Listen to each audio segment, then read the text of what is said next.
today of creating a video to get this thing started here. All right, you ready? I'm ready. All right, guys, welcome to episode 94 of the Drag Drive Repeat show presented by Summit Racing.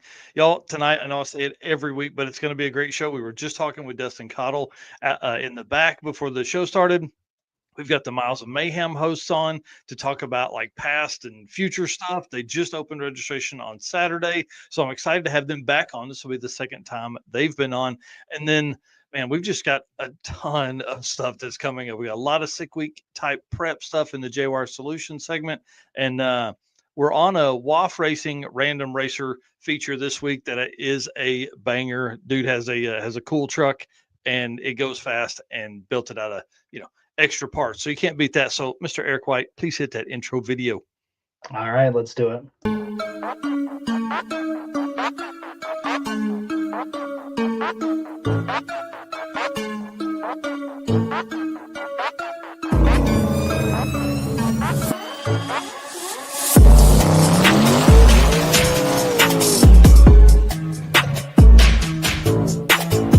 We're going to pack things up and hit the road and try to make it the next day.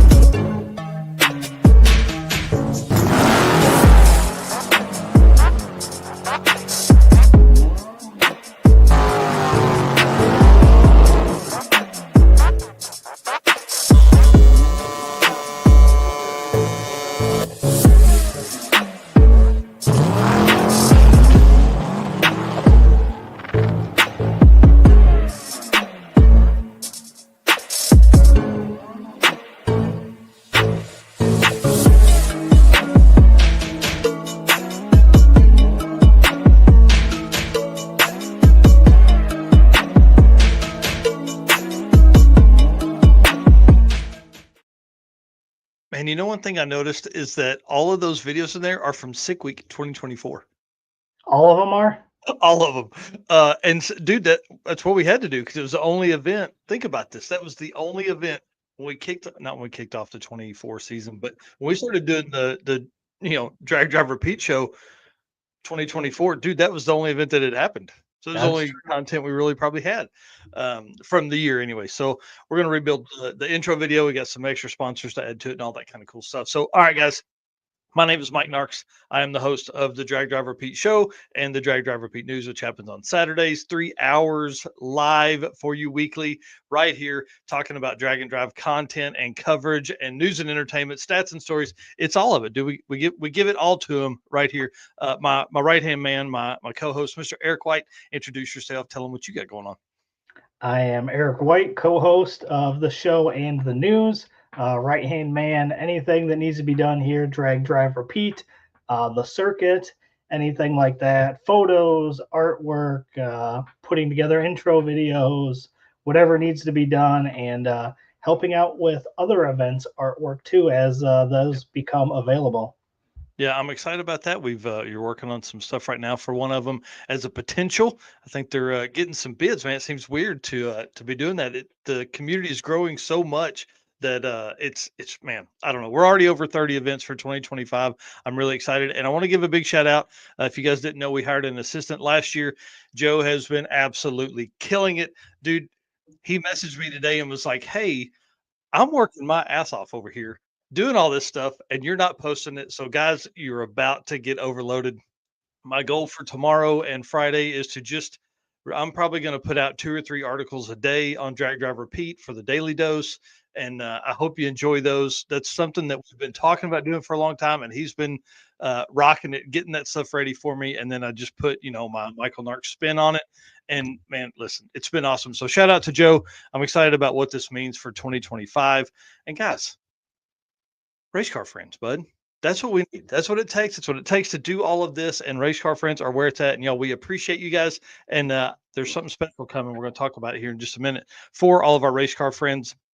Can't do this without you. Hit the share button as we jump into this episode. And then our sponsors. Thank you so much to everybody. A lot of folks are coming back. It's great that everybody's getting back in the office. We're kind of getting these emails, having these conversations with all these sponsors. It's a ton of fun. So thank you so much to Summit Racing, Molly Motorsports, Driven Racing Oil, Car Change 3D, WAF Racing, Performer Built Transmissions, J Wire Solutions, Howard's Cams, Sweet Patina, Power Tube TV, and Racing Junk Classifieds. Y'all, it's going to be awesome 2025. Can't say thank you enough to them. And Summit, man, listen, they're a big part of our program here, obviously. And we're going to talk about why they are so important for the drag and drive community. Summit Racing's speed legacy began in 1968 as a one-man startup and is now the world's speed shop with 4 facilities and 200 plus catalog editions. They feel your passion. They save you money. They deliver fast and offer top-notch customer service from 1,500 brands. Make sure to download the Summit Racing mobile app for easy access to speed parts. Find them on Facebook, YouTube, TikTok, and Instagram on all your social stuff, and on the On All Cylinders podcast for more automotive discussions like what you're listening to here. From humble origins to the social media lane, Summit Racing stands by your need for speed. You can find everything you need for your hot rod or your daily driver at summitracing.com. And y'all, like I said, they're not just sponsors. They're not just cool guys. They also race in this community. And then you see this big rig right here. They take that thing to like 50 events a year, cruising around the country in this, taking parts with them, keeping people in stock and everything. We're going to see them in 2 weeks at Sick Week as well. So we were Eric and I were talking with Tommy earlier this week, and they came on board, or they jumped on board, not came on board, jumped on board with Redwood Rally. Now they're one of the big sponsors with Redwood Rally, which is awesome. That means they are now part of 13 drag and drive events around the world. And Tommy said they're still talking to some other events. So there's more to come there. I can't believe it, man. It's pretty crazy. Is Tommy saying that F10 is ugly? Yeah. That's funny. Yeah.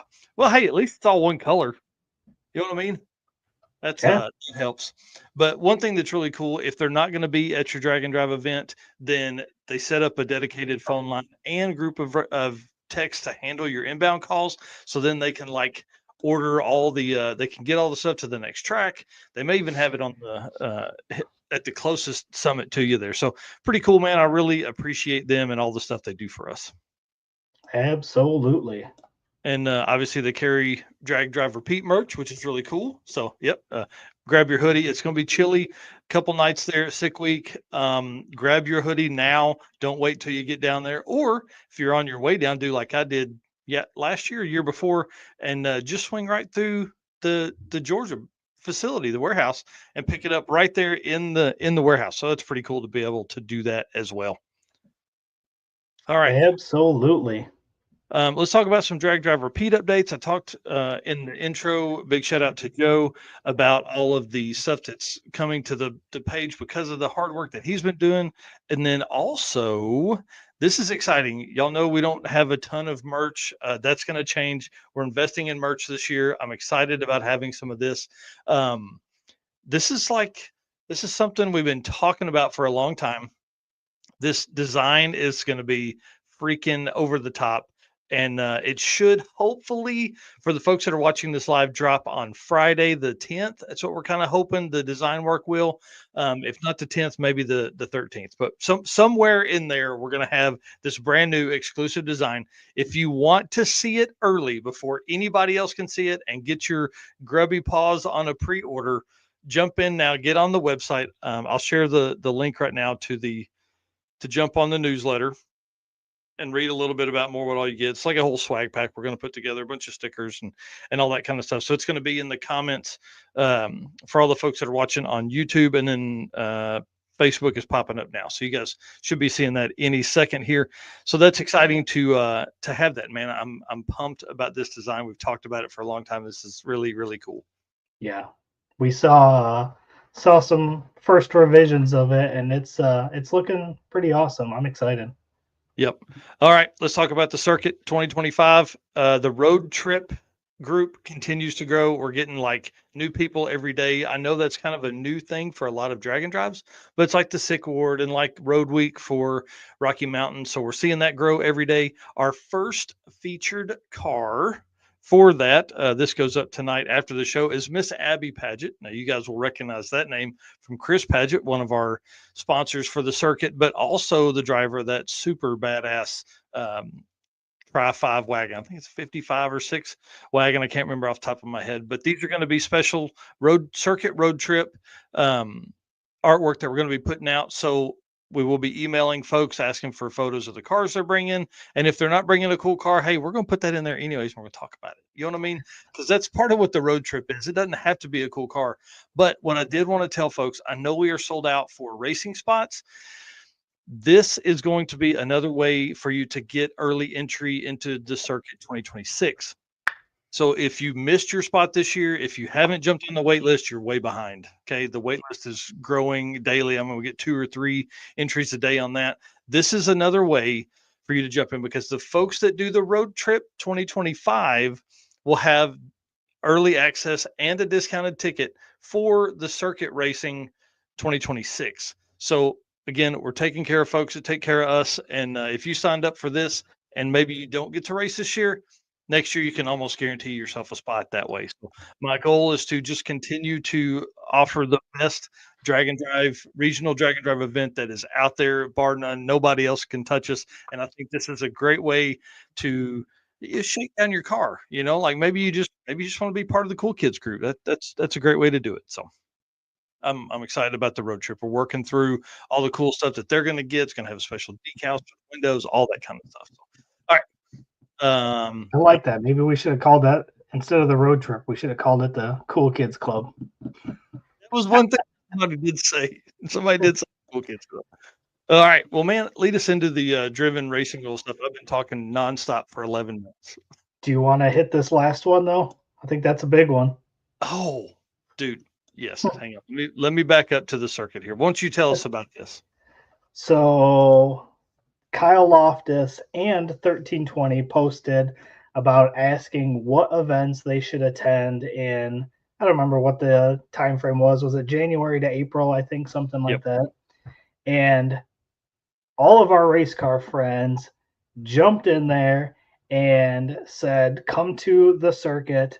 What was there? 159 comments on the post when we checked last. 38 of them were for the circuit. So we'll see if that gets their attention. Hopefully they are like, what the heck is the circuit? They come, take a look, and see what we do. And it'd be super cool if those guys show up, and it'd just be extra bonus coverage for us and for what we're doing. Yeah, I mean, I think that'd be awesome. With the goal of raising $10,000, we're going to need all the help we can get, and having something like 1320 video coming there would be amazing. So that'd be really cool to see 1320 and even just one member of the team come down and get some coverage for a day or two would be really fun. I think it's going to be a blast. You start talking about Tulsa to Mocan to Tulsa. That's pretty cool, man. So, 38 folks out of 159 is pretty damn salty. That's gets right down to it that. I don't know. That should send a message somewhere for sure. Yeah, somebody would have at least had to have clicked on the circuit link Facebook page and at least looked and see what it was by now. Yeah. So thanks again to everybody. Thank you to all the race car friends that help with that. All right, now for the driven racing oil updates. All right. Driven racing oil is the performance engine oil that can do it all. GP1 is the ultimate oil for any race or performance application, whether launching hard at the drag strip, enduring the extreme heat of off-road and circle track, or pushing limits in top fuel drag boats and demo derbies. Winning racers choose GP1. Compatible with engines from classic hot rods to cutting-edge race machines, GP1's unique surface cling and high zinc formulation ensures superior wear protection, particularly for flat tappet camshafts, while solving issues like cylinder washout with methanol and ethanol fuels. Crafted from the legendary Bradford, Pennsylvania base oil, then enhanced with state-of-the-art additive packages, GP1 offers the best in protection and performance. And you guys know drivenracingoil.com is the place to go pick up your oil, your merchandise, and check them out on Facebook and Instagram at Driven Racing Oil. Yeah. Yeah, I'm excited about this. We're going to talk about them at the end of this segment too. Congratulations to Michael Lone and the team over at Carolina Drag Cruise. They are sold out, 64 cars out for the for I think end of April. Yeah, end of April. So it's going to be awesome. And then Miles of Mayhem going to be on here in just a few minutes. After this segment here, they're going to actually be on. Their registration opened on Saturday. Yep. I think they've got a few spots left. They're going to be talking about that. And then Kakalaki Runs registration is open right now. And then the East Coast Drag and Drive is open as well. So if you're signing up for an event, those 3 events are ones you can get in right now. Yep. And then upcoming, we've still got a few more that you can register for. Mega Week, and it's coming up January 10th and 11th for 1.0 or Group A, and the 17th and 18th for 2.0 or Group B. And also Big Sky Race Week is opening up January 11th. So here just in a few days, you've got Friday and Saturday for these. Yep. And then race week here again, 17th and 18th. And then Buckeye Skips on the 20th. Going to open up on the 20th. And that's the one at Coon Lee Motorsports Park. I know Skip will appreciate me saying that right. He called me the other day. We had a great conversation, and I look forward to this. They've got like Big 3 Racing helping up there. They've got Ricky Russell helping with some of the promotion and some of the like rules and stuff. So that'll be a big help. Those longtime drag and drive racers. And Yes. then run us through the events that are upcoming. Yep. So the next 4 events coming up, obviously Sick Week being our first event to kick off the year, January 27th through February 1st, starting and ending at South Georgia Motorsports Park. That's only in, what is that, 19 days? Yeah. Whew. Yeah. I leave not next week, but the week after. I leave in 13 days to go down to US Street Nets. So. Yeah. That is wild. Then after that is Kakalaki Run. I don't have the dates for that one here, but that one's in March, I believe. Yep.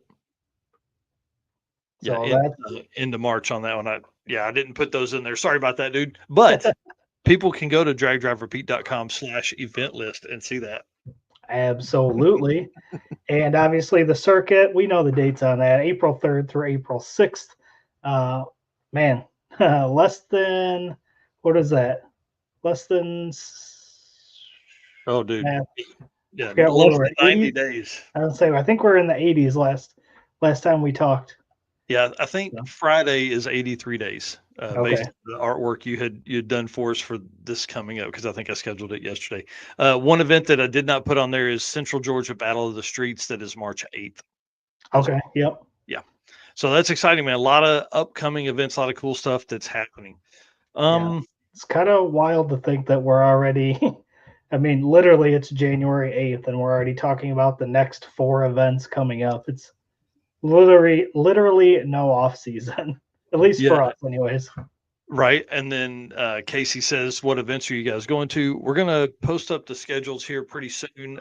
Hopefully by the middle of next week, we'll have kind of our 2025 schedule put together for events that Eric and I are attending. And then Driven Racing Oil Van is going to be at Sick Week. I have confirmed with Bill that they will be there for the entirety of the week. So you'll have an opportunity to talk to those guys about the oil, and then obviously purchase some if you'd like to as well. Oh, and Dave Curtis, go ahead. Yep, I had him on the I had it on the sheet on the event list, but didn't put it on that list there. So Central Victorian Drag and Drive event, March 27th through 29th. So we got some upcoming stuff. And Dragway Rush here saying pre-registration February 1st. Yeah, you are correct. It will be here before you know it. That is exactly right. Yeah, dates are just rolling in, man. It's going to be fast and furious here. Yeah, that's right. Well, let's actually skip ahead because I don't see the Miles of Mayhem folks backstage just yet. So let's skip to the JWire Solutions segment and talk about some community stuff from around some cars from around the community that are being built and getting ready for the upcoming Sick Week and some other events. So JWire Solutions, your expert car and marine wiring solutions you can trust. J-Wire Solutions can wire and plumb your hot rod, race car, or drag and drive car. Plus, they offer products to make your driving experience better, like our favorite thing, the blinker module. This is a must for all drag and drive cars. The module will allow your rear turn signals to continue to function while the brake pedal is applied, just like the stock daily driver you have. This is a big deal, right? So, in sick week prep, Rick Dodge, I think, made the post the other day. Remember to check your belts and your helmets and your fire suits and all that stuff. A lot of those things finished on the 24th or on December 2024. So you will be out of date when you arrive. Now, Summit is bringing the truck, and last year they sold out of their helmets. They had 13 helmets on the truck. They sold every one of them. So you need to be ready. Gloves, fire suits, belts, helmets, all the stuff that has a date on it. Window nets, another big thing, window nets. Make sure all of that stuff is in date right now. Stop this, pause this, and go check your car. Make sure that that stuff's right. Oh my gosh. Let's talk about some cars here, though. First up, I want to talk about Brian and Jay. Obviously, Jay Blanchard, owner of J-Wire Solutions, also is co-pilot and um, I don't know, like work, I mean, he's the number two dude. He's the right hand man of the Fast Act Racing 1970 Chevy Nova of Yeah. Brian Acton, and they just installed some low dollar motorsports uh, travel sensors, so this ought to be good for the front. And then he said they've also have a few other things that they are doing as well. But then he sent me this photo. What the heck, dude? There's no stuff in that motor. Yeah. What was it? The last episode when they were on, there was a mock-up block in there, which I Yeah. assume is that. Yeah, yeah. So pretty scary. I mean, we're literally, those Perfect. guys 2 Did, weeks from leaving. yeah. Did anybody tell them it was only 19 days away? Right. I don't even think it's 19. It's so today's the 8th. It starts the 26th with tech, and you've got at least one day to drive down because it's got to be 14 or 15 hours for them to drive down there. So I mean, they have 13, 15 days, 16 days. Yeah. Okay. All right. Camshaft should be here soon. Oh my God. Yeah. I'm not Pistons at panicking. You're Baker. panicking. Yeah. Pistons at Baker. Camshaft should be here soon. That's awesome. So what do we got going on the right picture there? So they've welded in EGTs to each of the manifold tubes there, whatever header tubes, whatever. And so I'm excited to hear his thoughts on that in a later episode about how this car is sorted. This car has gone 850s. It's won 850 classes like nobody can believe. And instead of just I think it kind of becomes a test bed for Jay to learn and understand more stuff. So like the travel sensors in the front, he can see what all that's doing. These EGT, that'll obviously help them find if there's a problem early. But then at the same time, knowing him and his data logical mind or data, analytical mind, that's what I'm looking for. He'll be using that to do something with it. Oh, hey, if we see these kind of EGTs, back it off. But I'm Right. excited to see this and excited to see it like as they're driving, because that's one thing we don't ever talk about is like what's your EGTs while you're driving along. So I've that'll got be no kind of fun to clue. test. Yeah, Yeah. I don't know any of that stuff. So that's going to be kind of fun to see. Um, so they're getting all that done. Trevor Slusser, I think is how you say his last name. This guy showed up last year and camped in the back of his in his Chevrolet C10 truck. Well, now he said in the Sikta magazine group, he's like, I need somebody to talk me out of this. I want to try and drive this truck, which looks to be coming swapped all the way from Michigan to sick week, do sick week, and get home on $1,000. So he was talking about camping and all that kind of stuff. You start thinking about it, like he's just doing the sick ward. So you start thinking about it like that's really probably not hard if you can get the mileage. So I don't know what a C10 with a Cummins swap will get, but it's got to be pretty decent. Yeah. You Pack know? lunches. Yeah, I mean, pack lunches, take showers at Love's truck stops and all that kind of stuff. Yeah, for sure. Yeah. Uh, and then I don't know if you guys all saw this, but Cooper is coming back to sick week. It's been a hot minute since he did it, but he is bringing the 2JZ swapped 7-second Camaro instead of the what was it, an LS swapped SN95. that Yep. he had last time. Yep, I'm excited about this. This is gonna be cool because it's two Jay-Z, so it's gonna be a little weird. He's gonna be in the Sick Freaks class, and in the video that he put out, I don't know, 4 or 5 days ago, which is where this came from. He's talking about tires. He's talking about all this stuff. So it was really laid out well in the sense that it's going to help some people get ready for kind of their prep. If they're going to be a first timer at all this kind of stuff. And I Um, don't know that he's done a drag and drive with the Camaro No, before. he has not. That's one other thing he was talking about was how much different this car is versus the, you know, LS with the Power Glide. It's got an LSA on it, but I mean, that car's easy. Like it's not hard. This Yeah. car is going to be a little different, little harder to do because of the two Jay-Z part of it, I think. And then this car was not built for the street, which is what we end up seeing for a lot of race cars. These guys gut them. They try and get as light as possible. They put, you know, Heim joints in everywhere. It rides like crap. And it's built to get traction and not drive on the street and things start rattling apart and all that. So it's going to be kind of fun to watch him go through this. So he's one of the guys we're going to follow through the week. Yeah. Yep. And then this comment should lead us right into our next person. Chris here uh, saying we're still yeah. working on a car that is still a bare shell. When is Sick Week again? Yeah. This photo was posted by David Deal. Let's see. On January 2nd. So this was 6 posted the days second. ago. Yeah. This is scary to me, like to be this far away from it. There's nothing there. Also, no, there's literally nothing there. And then they said they shaved 19 and a half pounds from the roof of the car. So I don't necessarily think they were planning to come to Sick Week, but I think peer pressure has got a hold of them. They're one of the 70 racers that have done all of them. So now they're coming. They want to make this back. Chris Mary, obviously the driver, the hired gun for the blue 850 Mustang of theirs, but shaved 20 pounds out of the roof, and David said that's where you want to take it out in a car that's looking for a huge single turbo, small tire, 6 second car. You got to get all that weight down as low as possible. So he said, hopefully that'll help with the wheelies a little bit. And then on the 7th, which is yesterday for everybody watching this live, this was posted by Chris Mary, or this was posted, sorry, back to Chris Mary's comment that Chris had come by and dude's working the bumper or the fenders, man. This is crazy. The rear quarters, like, what the heck is happening here? So I don't know, man. It makes me panic just a little bit to know that. So if you guys aren't following Deal Brothers Racing, you need to go over and do that. Man, I don't know. Somebody said they're changing colors as well, but I don't see the other jam painted on there yet. So I don't know. Good luck to them, man. I'm panicking for them. No kidding. All right. And then Donovan Linwood has made an update to his car.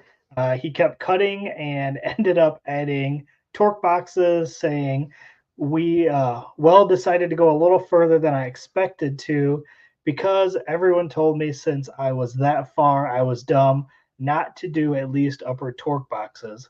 Yeah. Hoping this will get me a little more usable upper bar angle and take the worry out of my mind of stuff moving back there. So, and then he also narrowed the rear end to get more clearance. Yeah, pretty crazy for him to go that deep on that. I'm excited for him. And then this one here, this is probably one of the most cars I'm most excited about seeing. This is the Bitter Tears Camaro of Stefan Gustafsson. And if you guys don't remember, he's the baddest at Sick Week. Like, he won the first one. He's been in the top 3 at the other 2. Chris Mary doing the Jeff Gordon DuPont paint scheme. That's funny. Please.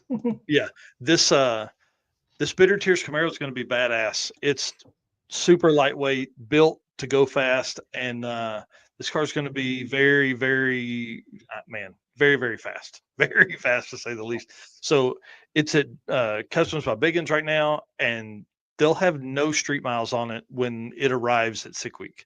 So Man. maybe they can drive it some before then, but I mean, you can see it now. The workload that they have ahead of them is I mean, I don't know. If you're not following Bitter Tears Camaro, get over there and do it. It's great follow right now. Lots of updates, almost daily, are going on over there. So pretty crazy stuff. Yeah. The GTR here. Hopefully, I'll be ready to battle Cooper in the Sick Freaks class. That's awesome.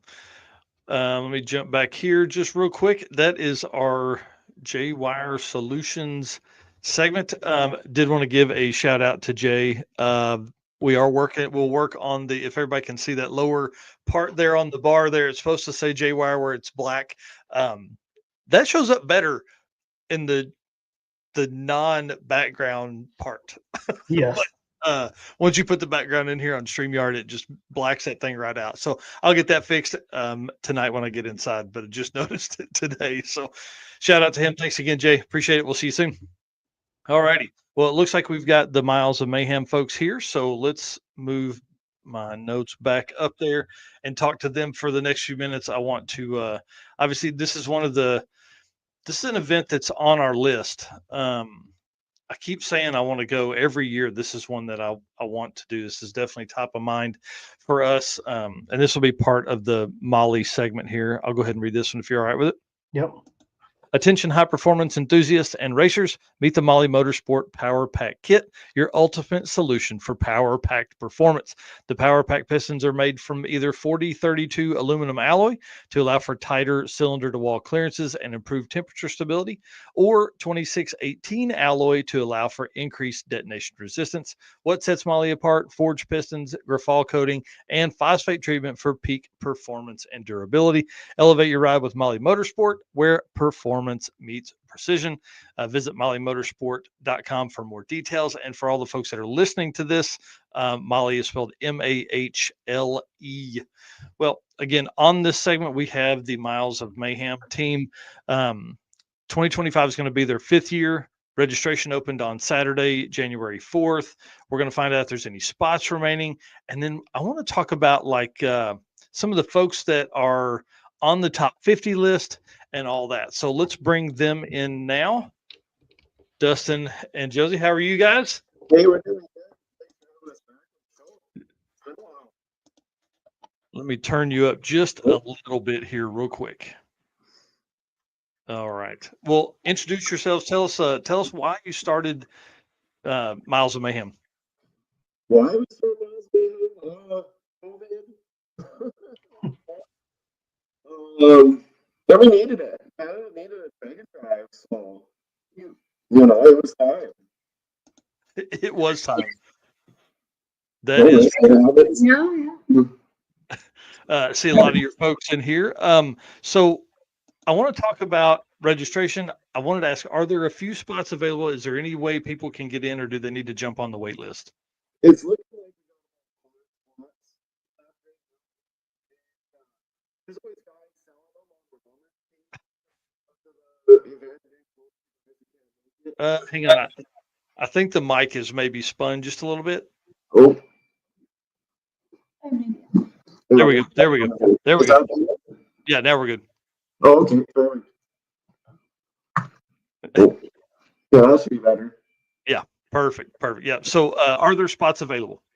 Yeah, we're looking about 5 spots left right now. So we're there. That's awesome. That's awesome. Yeah. Well, who are some of the folks that are in that you guys are excited to see? We got Pat Miker coming back. He's our fast guy. So good to see him back. We got Ron Thiessen coming back. He was our winner of our National Rated last year. So we got quite a few guys coming back. It'll be good to see them. Oh yeah, for sure. Whoa, sorry, I've got you up too loud. There we go. Okay. 4 of the Miles of Mayhem from 2024 racers were in the top 50. Pat Miker, of course, dude's an animal. Only 4-second car, or only 4-second average at Miles of Mayhem 24. He was number 4 on the top 50 list. Dennis Drummond, number 29. Chris Hine, our boy in the 34, 33 coupe, something like that. And then Jason Buchert at number 40 on the top 50 list for 8th mile racers for national level events. So congratulations. That's pretty awesome. Yeah, it's good to see. We got some And then how many of those events has Pat Miker won? Has he won them all? Two. Two of them so far. He didn't make it the first year or the second year. He didn't complete the trials on the first 2 years, but I think he's won every other one he's been in. Right. So he's 2 for 3. That's pretty awesome. Yeah. Or 2 for 4. Sorry. Yeah. Wow. Well, tell us where are we headed for 2025? We changed it around a bit, so we're starting off at Ricky. Central Alberta Raceways are starting one, and then we're back up to Pat, and then we're coming back to Forestburg. Is Area 53, is that like Area 51 here in the US? No, not quite.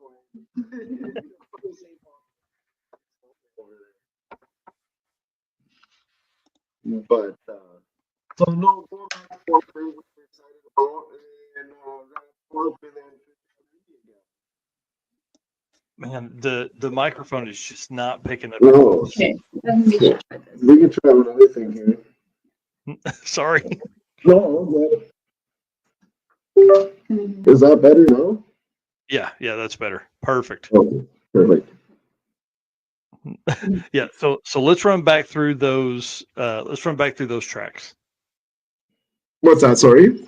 Let's run back through the tracks.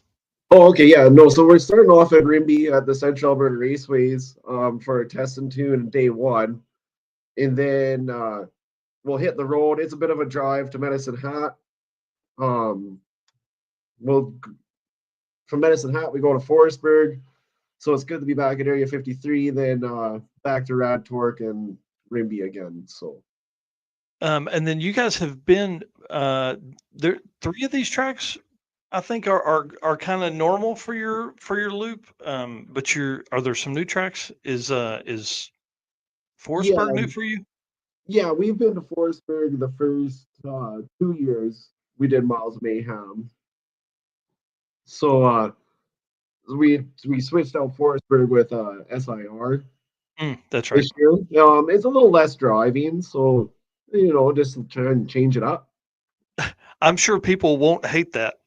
No, it's usually the hottest day when you have to do that long drive, it seems like. So it should be a nice little break.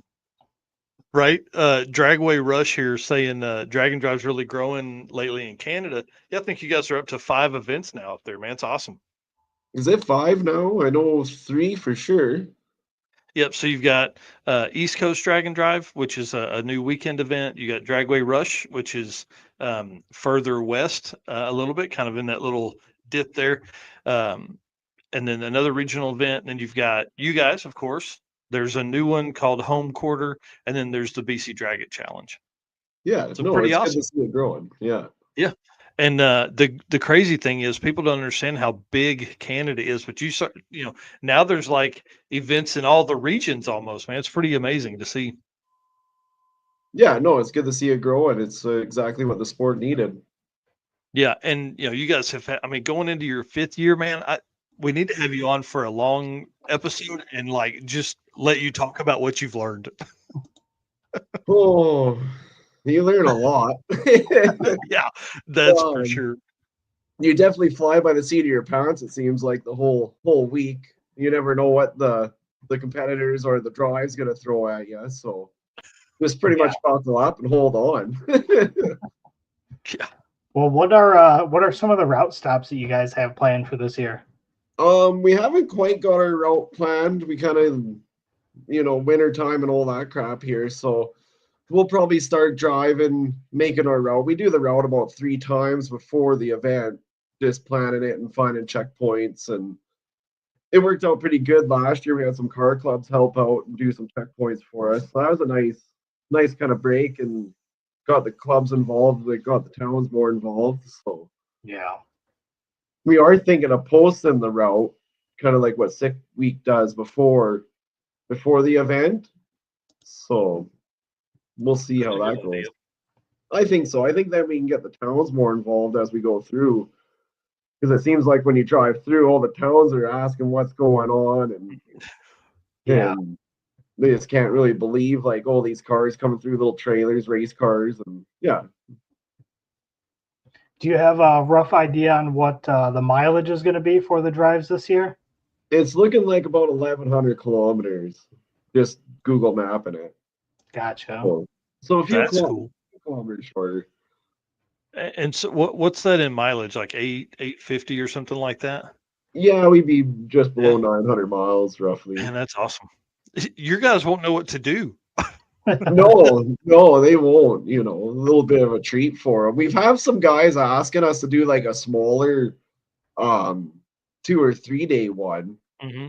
You know, and try and keep the drive really small and try and get some of the fast cars out. So there might be something in the future. Yeah, definitely. And we talk about regional events all the time doing that. Like a guy that has a really fast car, like typically guys like Pat Miker's car, they're like, oh no, I can't drive that far, blah, blah, blah. Well, like, then they go out and they do 50 or 70 miles. They're like, I probably could have done another 50 or 75 miles. Yeah. Well, I think those guys cruise at about 70 miles an hour, so they're making time. Yeah. Oh, yeah. Yeah. They don't mess around. No. Well, were there any classes that were added for 2025?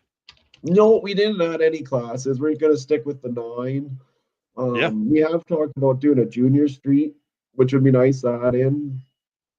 Yeah, I'll say that's probably a pretty easy one because typically what we see with like with Rocky Mountain, there's 6 or 8 of those. You know what I mean? So it doesn't take up a ton of time, and they need 2 passes a day or whatever.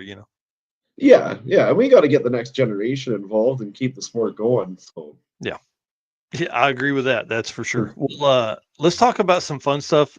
I want to hear about y'all's, like, in your opinion, your favorite roadside repair story that you've heard.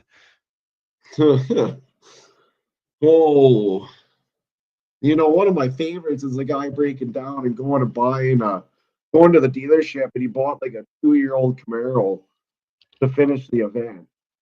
What? So that one kind of blew me away that was on our first year too. So people were just rowdy and ready to go. That's awesome. And we've seen a few engine swaps and stuff. So no, there's some good ones for sure. Yeah, I was going to say Kyle Amilano won the first ever Molly Motorsport toughest roadside repair with his engine swap in the little yellow truck, and that was in 2023. And then I think he come out in 24 and didn't have any problems. I think he sailed right through the event, right? Last year he didn't bring the yellow truck. He brought his wife's truck, the backup. Gotcha. Yeah. So see, sailed right through. Yeah, Rodney here saying parking lot golf cart race winner in 24 has called you out for 25. Yeah, I guess they're getting a little rowdy. A couple guys were carting golf carts around with them. Oh, they yeah. got into some night racing at the hotel the one night, I guess. So yeah, that's I think that's what is the most fun about your event is there's stuff like that all the time.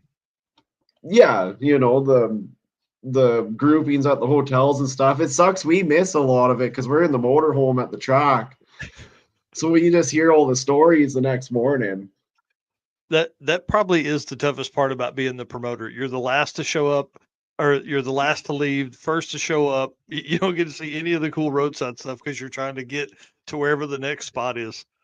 Right? You miss a lot of stuff, but it's good to hear the stories and you don't have to be out there sweating underneath a car with them. So right, it's okay that way. That's right. Yeah. Rodney here saying that Kyle's wife had bought the motor before he was back in the pits. What a great they didn't even have it off the track, and they're telling me they got a new engine coming, and yeah, they deserve that one. Oh yeah, for sure. Well, what are some of the things you're most excited about for 2025? A little different route. That'll be a good change. We got it's looking at about 40% new competitors this year. So 35%. Awesome. Yeah. So it's good to meet some new people and see what new cars come out. Yeah, that's really cool, man. That's a huge win there for you guys for sure. we're seeing this like over and over where all these new people are taking advantage of these events, and I'm sure it hurts the veterans because they're like, what the heck, I didn't get in or whatever. But like you said, there's a few spots left. How many did you say? Well, I think we got about 5 spots left right Oh my now. God, dude. So that means we sold 195 spots. Yeah, that's awesome. So Yeah, in 3 days, and I think if I remember the post right, you had posted up in like 2 hours that you guys were almost full. So, man, that's really cool. yeah, it's glad to see guys that are still excited to come and new people joining. It's what keeps us going, doing it for sure. Right, man, 5 spots left. That's great, dude. Um, uh, yeah. Somebody was asking how many entries this year, so 200 entries. Yeah, the 200 again this year. Yeah, I think that's a great number. We're expanding to 200 with the circuit, and I'm nervous to be honest. I think that's about the right number because there's not too many folks, but there's still enough there that there's racing action all day. Yeah, you get enough cars like to keep the track full for the whole day. But what we were running into was like our towns aren't really big enough. Like, we go to Forestburg, we don't stay in Forestburg. There's not enough hotels. There's probably 30 rooms in that town, right? So we gotta stay about an hour away. So, but like, we find like when we did the jump from about 100 and I think it was 140 to 180, it was crazy the difference. Yeah. 40 doesn't sound like a lot of cars, but it definitely changed the dynamics of it for sure. Well, yeah, when you start looking at that many racers, 40 cars is like 70 people. And if you went from like 250 people to 320 people, that's a big difference. Yeah, it's Yeah. a noticeable difference. Yeah. And now you're like, 350 people because, most folks in the States, anyways, like to have a co pilot just for the extra set of hands. Yeah, we don't get a lot of guys cruising by themselves. You get a few, but Yeah. That's cool, man. Well, I'm excited. What else can we expect? So, what are we looking at for the next few weeks here leading up? I know, we've got a few months to the event, but these guys need to be working on their stuff right now. Even though it is, what's the temp up there for you guys right now? Like negative 400 degrees or something crazy? actually it's been pretty nice. It'd probably be, it's been sitting around -10, -20 degrees Celsius here. So, that's nice weather this time of year. Gross. Yeah, it's 20 here, and I'm complaining. 20. So it'd be, what would that be?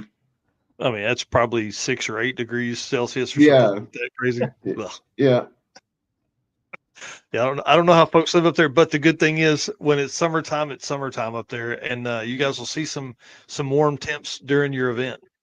Yeah. We've been pretty lucky with weather too. Like Yep. this year we had the one rain out, and we probably could have held off another hour or two and got some racing in, but then we would have crossed through a big hailstorm, and we made the call just to keep going last Yep. year, and it worked out. A lot of guys were kind of excited because it was like terrible storm, and then we got down in the coulees and it was like plus 40 degrees Celsius, and yeah, we get all the weather. So They were like, "This is great." yeah, well, it was too hot then. Oh man, that's awesome. Well, listen, I want to say thanks for coming on tonight. We appreciate you guys and all that you do for the community. You're one of the longest running drag and drives that are out there. We've seen this crazy boom in the last 2 years. You guys going on your 5th year now, man. It's pretty awesome. Yeah, it's a good feeling. We're gonna keep it going as long as we can too. So Yeah. Yeah, that's awesome. Well, if you do end up putting together a weekend deal, man, keep us updated. Let us know. We'd love to help in any way we can, and help promote and all that kind of stuff. We love what you guys do, and I promise, I'm going to get up there and see you guys one time. we'll get you guys up here soon enough. Yep. For sure. All right. Hey, thanks so Hey, much, thanks Dustyn. for Y'all having have a great day, man. Appreciate it. Hey, you too. Yeah, see ya. See you. Yeah, see you guys. Man, how fun. I'm Yeah. telling you, we got to make that trip, dude. We got to make that trip to go up there and see the guys at Miles of Mayhem. Again, if you haven't done it yet, please follow them on Facebook, and obviously you can follow them on their website, but it's not nearly as much fun. Um, MOMERS is their Facebook group. Join that to keep up with all the racers. There's a lot of cross pollination of racers that do that. Our boy Rich Guido is one of the first members of that, our first racers of that event. So he's always in there talking. Trevor Brandon is a big part of their program up there as well. So anytime there's events in the North America, it's always good for us to support them. So Miles of Mayhem, or the MOMERS, Momers, Miles of Mayhammers, on that. So if you're in Canada and you're watching this, bundle up and go sign up to. They got 5 spots left. Yeah. Oh hey, yeah, Brandon Parker, Miles of Mayhem 26. Let's go. Yeah. I'll You do never know less when. events in 26 to go to Miles of Mayhem. Well, you never know. You wait long enough, and it'll be the 51st state, and we won't have to worry about too much going up there. Well, hey, listen, we're not talking politics on here. Again, big shout out to Molly Motorsports. Appreciate them and all they do for us and the community. Again, they're not just sponsors of this stuff. They are also racers. Eric racing his stick shift Nova, and George racing his 700 plus horsepower small block Mopar Duster there on the left. So super cool, guys. Yep. All righty, let's move on. Do you want me to do this, or you want to run these? I'll go ahead and grab these. Perfect. So, once again, we got to ask everybody to, well, first we got to thank our race car friends for hanging out here. Great numbers tonight, lots of comments. So appreciate everybody jumping in, especially those coming from the Miles of Mayhem crew. So thank you guys for what you guys do and keep us motivated. And of course, without our sponsors, we couldn't do any of this. So thank you to Summit Racing Equipment, Molly Motorsports, Driven Racing Oil, Car Change 3D, WAF Racing, Perform Belt Transmission, J-Wire Solutions, Howard's Cams, Sweet Patina, Power Tube TV, and a Racing Junk. And then, as we always talk about the gentleman's agreement, that is, we are going to continue doing what we do because it's what we love to do. We love talking about drag and drive.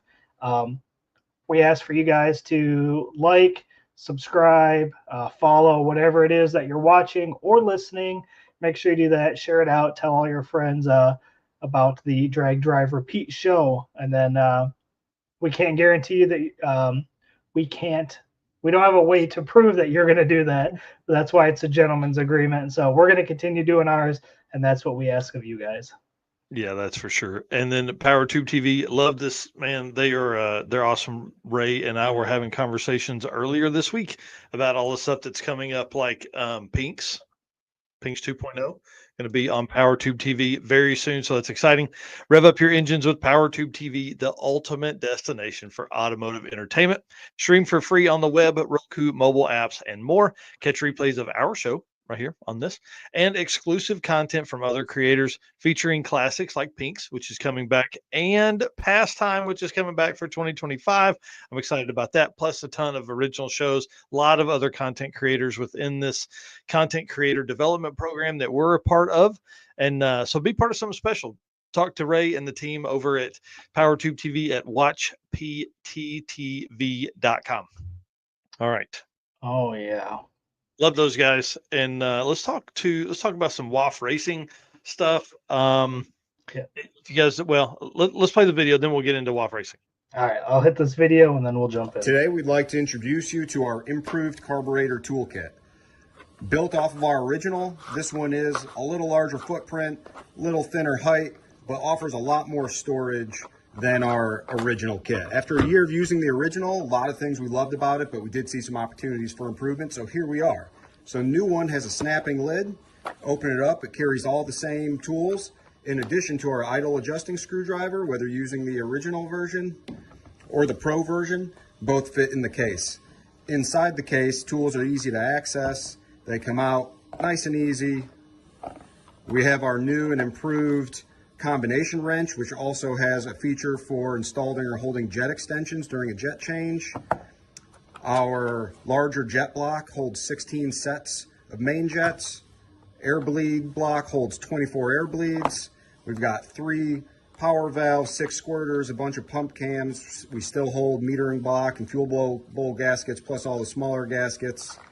Another nice feature is the lid is designed to stay flat when it's open and pretty sturdy. So when you're working on the carburetor at the track, you've got a really nice tray to set stuff in as it comes apart and goes together. For those of you who already purchased our original kit, we are offering an upgrade kit for a really reasonable price. All right. So that wasn't even the right video, but That's all right. we Hey, gotta we need to do a little bit of organizing here in our Well, video over and here. hey, one thing we need to do is tell people to go listen. He's not good with money. Okay. Chris is building 3 different cars to do Dragon Drives in. Y'all need to go support him so he can do more of these Dragon Drive, buy more parts and all that kind of stuff. They got a lot of really cool stuff. Like the carburetor toolkit he was showing there, and man, just a ton of other stuff. Carburetor stack stands, all kinds of storage, spark plug holders, all that, like he was showing. So, and then they have a new website. Well, not a new website. They just updated a whole lot of really cool stuff. And you see that in the top left, there. Proud sponsors of Drag Drive Repeat. That's right there on their homepage. So we appreciate them putting all that on there. They're also, Rovic does a ton of R&D for them, and in here making comments. And Rovic is our guest on next week's show, episode 95. Rovic is going to be on. I'm excited about that. So it's going to be really, really cool. And then you see the Shift Points partner there. If you guys don't know, Shift Points is looking for a ride. He wants to be a co-pilot at the circuit 2025. So if you have an open seat, hook him up. I think he would be a good hand to have around for sure. Well, when we started doing the WAF racing thing, I wanted to do something fun. I wanted to do something different. So we created this random racer. Basically, I take random.org and I put the number. So there's 939 racers that have done Sick Week historically. I took all of those, I put them in descending order from quickest to slowest, and I just hit find me a number, generate a number through random.org. And it gave us number 282, which on this episode was awesome because the dude is super cool. And big shout out to Joe Barstow. So he is this week's WAF Racing's random racer. And the truck here you're looking at, he raced. So it also came back at 2023 Sick Week. And then it's a 2000 Silverado that essentially he bought the truck. That's what he said. I bought the truck for a customer donor with the 4.8 that was in it and the transmission for an LS swap. Truck was from Florida and super clean, but looks like they just tried running into everything they could with the bed. Said short bed wasn't going to be in the card. So it is a long bed. He said, use this because I had it and used parts I had around the shop to build it besides buying a built rear end to save him time. Says got a stock front suspension and just Calvert rear shocks with Caltrax, and went a best of 976 at 146 miles an hour down at SGMP at Sick Week 2023. He says it's such a basic build, but still workable as a truck. That was his whole idea around the whole thing. He said some front suspension changes, and I believe the truck could touch the 8s without much else. Like that's awesome. That's pretty crazy. So it has been upgraded. I'm going to let you flip through the photos while I kind of read through some of this. Yep. He says he estimates the horsepower somewhere between 900 and 1,000. Says he has $17,000 total in the truck. So pretty amazing. Really not bad. Yeah. Turbo 6-liter. He did upgrade obviously from the 4.8 to a 6-liter. It's got a turbo 400. It's got an 88 millimeter VS turbo on it. Precision wastegates. Built 10 bolt, obviously, like he said there. And then disc brake conversion to 15-inch wheels. I mean, like Viking double adjustables, aluminum drive shaft, stock bottom and BTR camshaft, all this kind of stuff. The whole thing there. It's got an ATI converter, 850 cage that he put in the shop that he owns there. It's got a 501 perfect converter, restalled the ATI converter. It's got full interior heat, Holley Terminator. It's tuned by our boy Rick Trunket at Big 3 Racing. Said it made 850 with the 4.8. And then he's switched obviously to the 6-liter since then. Runs on pump gas, twin MagnaFuel 500s, full stainless exhaust. I mean, like, it just works, man. It just works. And to go that quick on that little amount of money is pretty cool. And again, just to kind of randomly come across him was pretty neat. He said he's not going to be at Sick Week this year. So he's currently trying to sell the truck. So if anybody's interested, hit him up. He said he's building a 65 Nova to try and be a 7-second street car. So he's got to take the time away from sick week this year. He owns a fab shop called After Hours Fab and Performance. They do full builds, chassis, turbo kits, full chassis, limited drag radial cars. It's kind of a big deal lately. And he said we're real busy right now, so he's got to stick around here to do that. But that's the shop information there, somewhere in Ohio. I can't remember the city that he's in from Ohio, but super cool truck. And to randomly land on that, and we've struggled in the past with doing the random thing, and like nobody, they don't have a Facebook profile, they don't have any photos or anything like that. And this is completely different. So appreciate him doing that. So you can see some of the photos here of stuff that he's done in the past. So pretty cool, man. Yeah, I like this random kind of spotlight. It's cool because you never know who you're gonna get, and I mean, like this one's pretty sweet, and it really shows just like everybody else does. You start with a car, it goes, nines, and then next thing you know, you're building a 7-second car. So we can all understand that one. Oh yeah. Well, and he raced a different car in Sick Week 2022. So, is he the kind of guy he just builds something new every time? Or like this truck, in my opinion, is really cool because it's something that it's built with stuff he had laying around. Right. That's always a cool deal. So you end up with parts and pieces and stuff. And if he's like me and a hoarder, then it's not hard to come across a whole bunch of stuff, Right. especially if you're building cars. So pretty cool. After Hours Fab and Performance is our, and Joe Barstow is our random WAF Racing random racer feature this week. Oof, say that 3 or 5 times fast. So pretty cool there. Well, let's jump into bringing Mr. Dustyn Caudle on. Hang on here. Bucket list here saying public announcement. If you're not going to make it to sick week, let Jenny know. We're still on the wait list, please. Yes, this is a big conversation. Then we'll bring Dustyn in, I promise. This is a big deal because, man, this happens a ton where we saw it at the circuit. There were 20-something people that signed up that had tickets that purchased, but just they never showed up. Didn't message, didn't do anything. We had a lot of people message saying they couldn't come, and that allowed a lot of folks to come in from the wait list. But this year it's going to be a problem, man. Like, we've got more than 200 spots sold already, with sponsored spots and things like that. And we're limited at 200 for the racetracks. So start kind of looking, the folks of just showing up, man, that's going to be kind of tough, especially for sick week, with as many people as they would have on the wait list and as many people that want to attend. That could be a problem if everybody shows up just, day of. So, they said last year they weren't going to take day of registration. I haven't seen that this year. So, hopefully fingers crossed for folks, but we would love to see Bucket List Mob back down there. All right. Let's run into the Howard's Cams community segment here and talk to Mr. Dustyn Caudle in a moment. If you'll play the video, sir.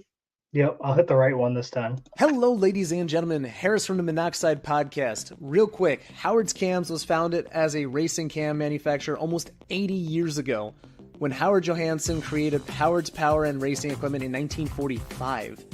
Howard's Cams has always used on-track experience to design the most powerful designs, and today they have an even greater group of experienced racers in circle track, drag racing, road race, mud bog, and marine.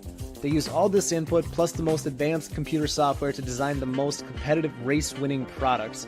From pioneers in drag racing and oval track to cutting-edge marine development, Howard's Cams is at the forefront of the industry. So make sure to reach out to our friend, Luke B, for your next valve train upgrade. Big shout out to our boy Harris at Monoxide for recording there, but then also for his insane growth. If you guys enjoy podcast stuff, you got to listen to the Monoxide, MINNOXIDE podcast. It's awesome, man. I love it. Yeah, Joe here popping in saying thanks for the shout out. Appreciate it. Keep up the great work with the Drag and Drive community. Yeah, man, he was awesome. Him and I messaged back and forth, 8 or 10 times today about, the truck and all the other stuff they work on, and so it's pretty cool, man. I'm excited to meet him. Hopefully, we'll see him, at an event later this year. There's some stuff in his part of the country, for sure. Well, Dustyn Caudle, if you guys don't know this, is probably one of the he's probably raced at as many drag and drive events as anyone out there. He's been, I think he's raced at just about every major event, and then every national level event, and at a ton of regional events. This guy in 2023 was one of our drag and drive ambassadors. He attended 8 drag and drives in 2023. Think about Yeah. that. 8 Dragon Drives in 2023. So pretty crazy. Well, let's bring him on because I wanna ask just how many he thinks he's done. Mr. Dustyn, how are you this evening, sir? Hey, doing well. Thanks for having me. Oh man, I'm excited. You've been on before, so we don't have to go through a lot of the get to know you stuff, but we definitely want you to tell folks who you are, where you're from, and like your fleet of cars, and then we're gonna get into some fun stuff. All right. I'm Dustyn Caudle, live in Tulsa, Oklahoma. I've got 4 Chevy Loves. I've got a 70 C10, a 67 Chevelle, a motorcycle, and I've got a couple other projects trucks that I don't know if I'll build them or just get rid of them. But one of them's a 79 Plymouth Arrow pickup truck, and then an 80 Dodge D50. But That's awesome. And you've got one of the coolest tow rigs, small RV. I don't what do you call it? Tell us about that thing too. I call it the box. It's a 2003 Chevy 3500 box truck. It's a 14-foot box truck that we've converted the inside to a camper, and it's got a TV, microwave, sink, water, beds in there, a couch, so we can hang out in the AC and watch TV or whatever. Dude, I love that thing. Yeah, I was all over that thing at the circuit. I think it was the circuit. I Yeah. was like, man, this is what I need. And you guys have used that thing tow everywhere. Yeah, we've taken it down to Florida for Sick Week and taken it all the way out to Arizona, for King of the Open Road and Death Week. So it's been all across the country, and it's been great because driving there as soon as the sun goes down is when I'm about to start falling asleep. So we can just pull over in a truck stop and just sleep until the next morning and keep on going. Dude, that's awesome. Eric knows, man. I talk about RV stuff, what I'm going to do, if I'm going to buy one, if I'm going to build one, and that one's definitely high on my list for all the fun stuff. Well, let's talk about your history of stuff. So you've been 8-time Rocky Mountain Race Week racer, 3 times Sick Weeks. That's kind of what started, got my brain kicking around of having you on tonight, really. And I appreciate you. You took a spot that somebody last minute had to bail out. You took their spot. I appreciate that a whole bunch, man. And I'm excited you're on tonight. So 3 Sick Weeks, at least 3 of the circuits, right? Yeah, I think 2019 was the first year I did the circuit. Yeah. So then, so more. Yeah. So it would be 5 then. And then from what I can find, 2 drag weeks. Yeah, we did 2017 and 2018 drag weeks. Man, with now with race weeks kind of the same week or thereabouts, we kind of stick to race week. Yeah, well, it typically race week's in your backyard, right? Yeah, starts at Tulsa or hits Tulsa somewhere in there. That makes it easier. And then a whole lot of King of the Open Roads. How many King of the Open Roads have you done? I'm not sure the exact number, but I feel like it's probably 6. They do the token for each drive, and so I've got a frame made that I put all my tokens in. I believe it's somewhere around 6 or 7, I believe. Man, that's awesome. I love what Jared's doing. I love that he's coming to Tulsa this year too. I think that's going to be so cool, man. Yeah, we're trying to Tulsa may be the most visited track of 25. I don't know. I'll have to do the math on that. Yeah, I know that at least 3 are going to be in Tulsa. Yep. Yeah, so it's going to be close. It's going to be between us and Milan again. Milan, they have a ton because of Michigan Miles and Hit the Hustle and all that kind of stuff. But anyways, anyways, yeah. So just doing the math here, that's 11, 17, 22, 24 just in that mix. And I'm sure there's others that are mixed around in there too. I mean, like you did 8 in 1 year. Yeah, I think I keep a list, and I think my total is 26. I don't know if you have some of the smaller ones on there or not, but yeah, I think there's like some are uh 16 or 18 national, and the rest are regional, Man, that's dragon awesome. drives. So That's super cool. Golly, 26 events, dude. We could spend 2 hours just talking to you about event stuff. yeah. So with that many events, what's been like your toughest roadside repair? Well, thankfully we haven't had too many major ones, but 2018 drag week, we were leaving. I had made 2 passes at Darlington, and I think we were heading to ZMAX in Charlotte. And we were just a couple miles down the road from leaving the track, and there was a thud on the floorboard underneath my feet. And my dad and I both looked at each other, and we didn't know what it was. So I just assumed I ran something over in the road, and it just kicked it up and hit the floorboard. Well, we go on a few more miles into the next town and come to a red light, and I hit the brakes, and there's no brakes. And no. so thankfully the light turned green, and I was able just to cut the wheel and turn right onto a side street, and we just kind of scrubbed along the curb to slow down because we had no brakes. We'll come to find out the bolt that holds the brake pads and the caliper had broken, and that was the pads coming out. And so we Wow. another racer stopped and gave us a fitting to block off the brake line, and that way at least we'd have brake pressure. And so we headed towards Charlotte and in search of brake pads, and we found a speed shop that thought he had some, but he turned out he didn't. But he's like, I got a customer, go by his house. And I mean, we drove down dirt roads to this guy's house, but he was super cool. He had the pads we needed, and he let us change them there in his shop, and we hung out there and got to talk to him for a while. So that was probably the most memorable repair we've had to do. That's Wow. cool. Dude, that's crazy. That's pretty crazy. I bet that's that's one of the worst feelings ever. Is like Right. pedal to the floor. Oh crap. Yeah. Yeah, And big shout out to your dad, just real quick. I had that in my notes there, but yeah, big shout out to your dad who's been on. I mean, he's been on all these with you. yeah, every one of them. Wow, that's so cool, man. That is so cool. Wow. Yeah, that's crazy. Yeah. What about a couple memories that you've had? So that was a roadside repair. Has there been any other kind of memorable things that have popped out in those 26 events?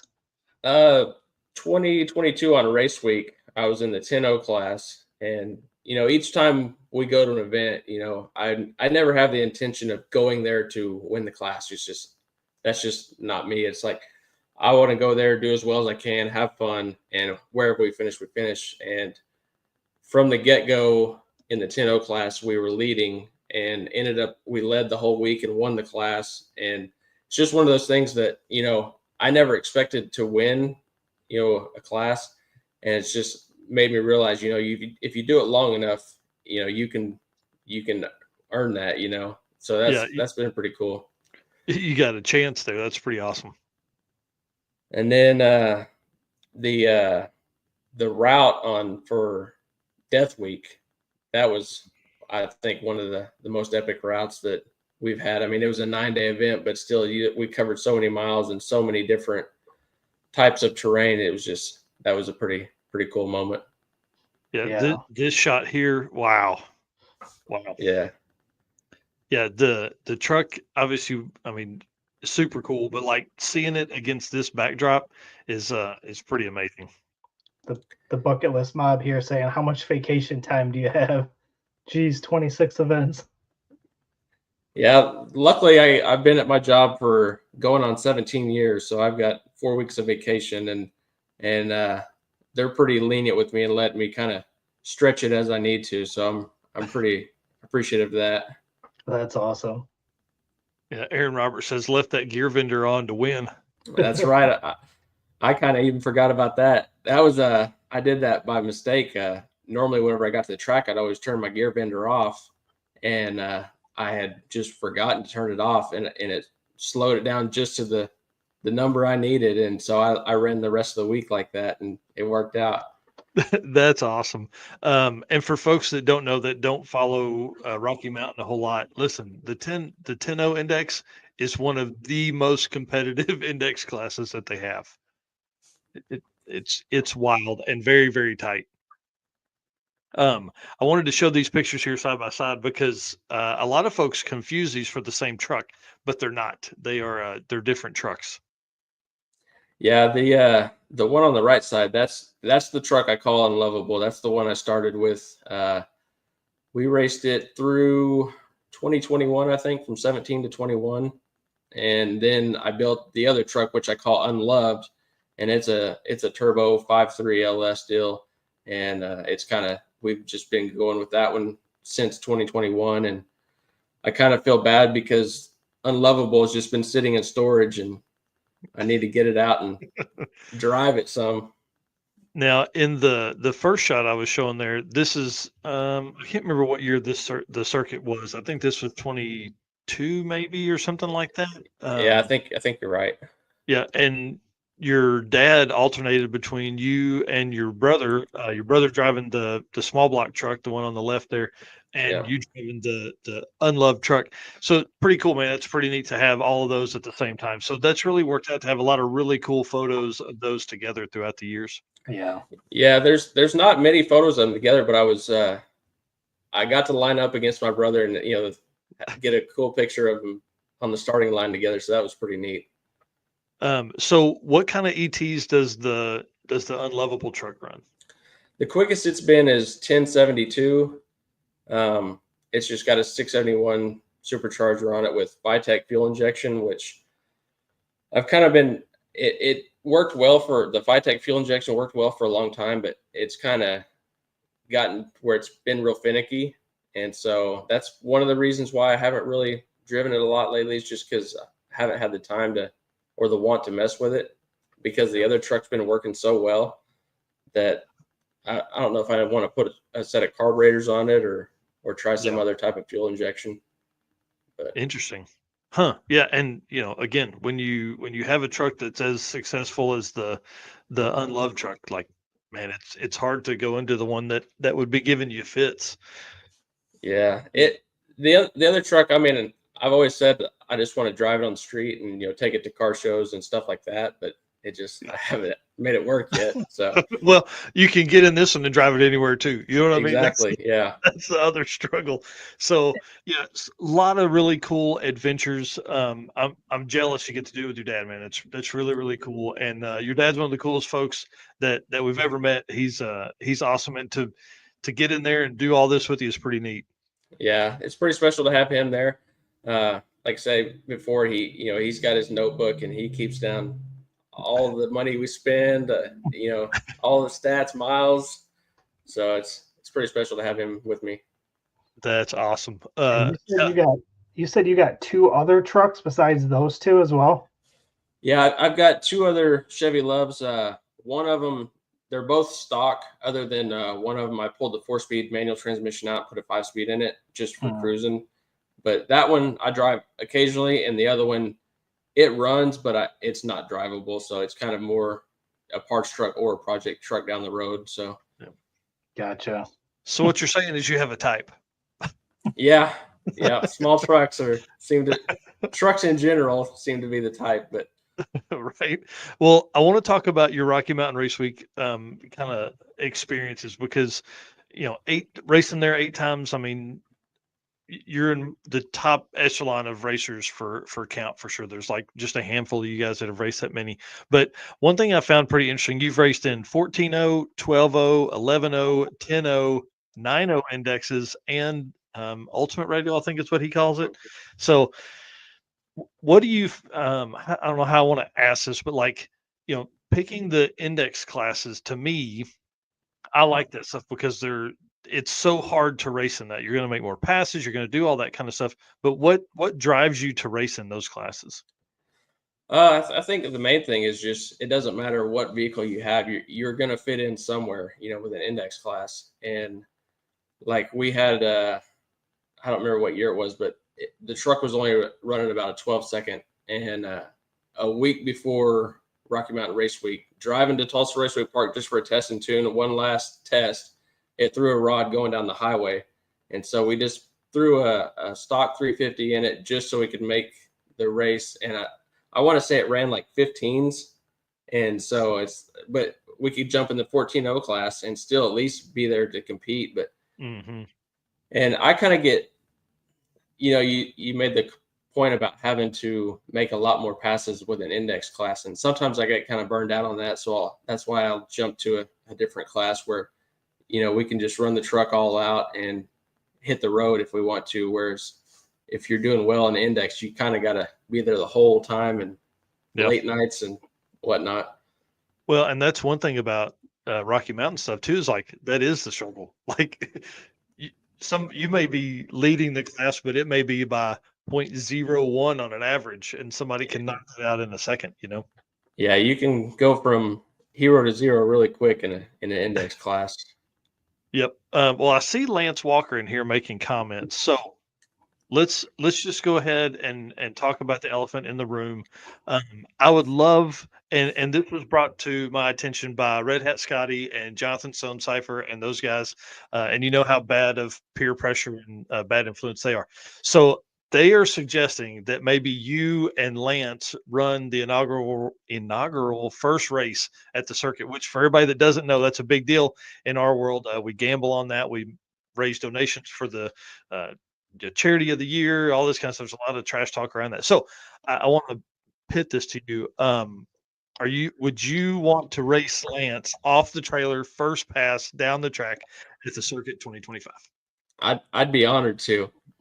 Yes. So Lance has got an S10, and I think that S10's older brother's gonna give him all he wants.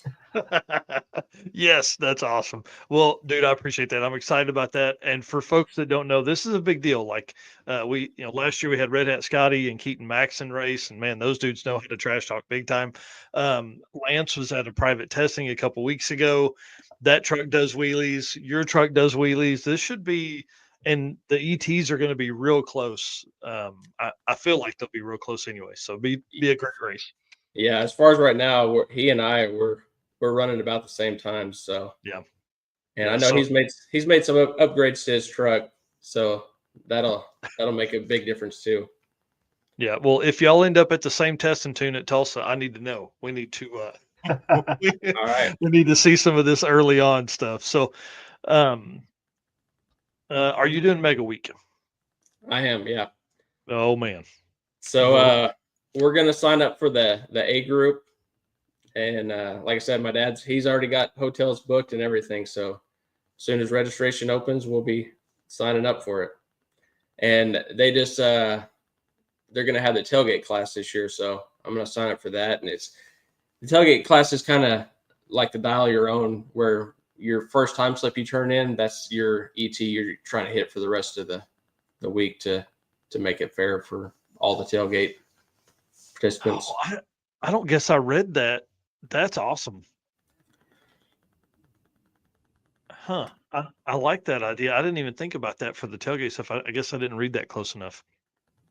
Yeah, I just read it. I think it was today. I was looking to see what I was going to sign up for, and that's what I read it was going to be your first time slip. That's what you're trying to shoot for. That's awesome. Yeah, that'll be cool. I'm excited to see some DYO stuff kind of creep into some of the other Dragon drives as well. That's the Pro DYO at Sick Week. That's what we're going to be signed up for this year too. So that'll kind of give us an idea of how close we can keep our average. Yep. Interesting. So with Mega Week doing Group A, it's going to be morning racing. Is that going to be different for you compared to what you're used to with Rocky Mountain? Yeah, I mean, typically race week and Rocky Mountain Race Week, we race in the evening time, and Sick Week is in the morning time. So we've done enough of each that I don't think it's going to affect us one way or another. I think I feel like it's gonna give us an advantage where if we have an issue at the track, at least you're gonna have that second group coming in that maybe you can find more support or a part you need or whatnot. Instead of being on the road and everybody's already ahead of you. Right. So, being that you've done both the day and the nights, which one do you like better? I think I actually like racing at night better because you always have that sense of, if you don't have a good pass, the weather's just going to get cooler. Again, the track's going to get better. You can kind of always count on that for the most part. But I really, it doesn't really bother me either way. Yeah. That is an interesting thing that, we've talked about that a little bit in the past of the, like really fast guys like you that are in these groups, like racing at night, the weather does get better. The air gets cooler. It gets, denser and all that kind of stuff. And it's completely opposite at like sick week. You may race in the morning at 75 degrees and great altitude, but at 1 o'clock in the afternoon, it is not any of that. Yeah, that's the tough part with racing in the morning is, if your first pass isn't what you want, it's more of a struggle to make up, to get that pass you do want. And then, the longer you stay at the track, the longer your day is going to be from there on. So that's right. Well, let's switch up. Let's talk about sick week because it's coming up obviously in a couple, 10 days here, maybe, well, no more than that yet. 18 days. So when will you guys leave? What's your travel look like? So I mapped it and it's roughly 14 hours, about 1,000 miles. So I think we're going to leave sometime on Saturday just because I want to be, we've got the time the weekend. So I'd rather just be there a little early and, we can hang out in the box if we get there earlier, whatever on Sunday. But yeah, I think that's the plan is to drive part of the way on Saturday, pull over somewhere and then have an easy Sunday to finish it off and get there. The nice thing is, since it's starting in South Georgia this year, that's for most people, it's going to make their drive a lot shorter. So that'll be nice. Yeah, that'll save some folks like 300 miles. So yeah, those guys coming from Michigan and Ohio are really appreciative of that. Yeah. What is it that you like about sick week? A few things. I mean, we're in the middle of winter here, and it's been 2 months since I've been to the track, so I'm ready to get back to the track. The weather's warmer, and just all those tracks down there are awesome tracks, and so and then the route, cruising down the coast. I mean, it's just there's a lot of things, and it's the Super Bowl of drag and drive. It's the who's who of drag and drive. Yep. So it's like it's got a lot of good things going for it. Yeah. In 22, I rode with Justin Chestnut in the Model A, and like, man, just being like cruising along the coast, that was awesome. It was a little rainy that day, but like we're like literally right there at the ocean. It was pretty neat. Yeah. I've seen plenty of pictures of people actually driving down on the beach too, which is super cool. Yeah, a lot of people here saying the same thing. It's the weather. It's the time of the year, the weather. Wherever you're at, the weather is going to be better there than wherever you are. Exactly. Well, and especially for guys like Eric who are, it probably hadn't been above 30 degrees at his place in a month. Yeah. This year's been weird. It'll actually be 40 either this weekend or next weekend, which is really strange. But yeah, most of the time we're like in that -10, -20 degrees right now. Yeah, no thanks. People live in that. Unloved has cruised both east and west coast. It has. It's been to both. I don't know which one I'd say probably the East Coast I like better. I mean, it was cool to go through the mountains and stuff, but I tend to like to go back to the East Coast every year. Yeah. Well, like you said, it comes down to it's cold here, and I think that's why sick week works so well. is it's cold. Nobody's raced in months. Everybody's been cooped up either in their house or in their garage trying to get stuff ready. And like a lot of times, folks' stuff is fresh. They've got fresh parts and pieces. And I want to talk about some maintenance after we kind of get through the sick week stuff and how you keep that truck going. All right. And you said you're doing what, like the pro DYO class for sick week? Yeah, that's correct. Okay. Last year we averaged, I believe, at 896. I didn't keep track of the pro DYO last year, but I know our quickest pass was the 890, and our slowest was a 9 flat or 9.0, which I'm sure that's probably not enough to win the pro DYO. But I mean, if we can go and improve on last year's average, then I'm fine with that. Yeah, I think Gabby Luan won it last year with like something crazy, like a 020 spread, just insane. But yeah, I mean, I would think if you're less than a tenth across 5 days of racing in tracks that you only see one time a year, like think about that. You race at Gainesville one day in 2024. Yeah, and the crazy thing is, Gainesville is where I've set all my PBs at. It's my first 9 was at Gainesville, and my highest mile per hour was there. It seems like every year we go to Gainesville, we set a new PB. So it's kind of one of my favorite tracks. I didn't even know that, but that's pretty neat. Yeah. What about goals for sick week this year? You kind of mentioned, improving on what you did last year. Anything else? So mainly just I want to set a new PB. I want to go right now. My quickest pass ever was sick week last year with an 890, and so if I can go in 880s, I'd be super happy. I think the first pass will. I know we're already running more boost than we were last year, so I think if we just leave the tune that we have in it, I think it will do it. But if we can just try for the first pass, because it seems like every event, the first day is the quickest pass, and then each day after it slows down just a little bit for us. So I think the first day is our best shot, and we'll try to PB and then just cruise the rest of the week and have a good time.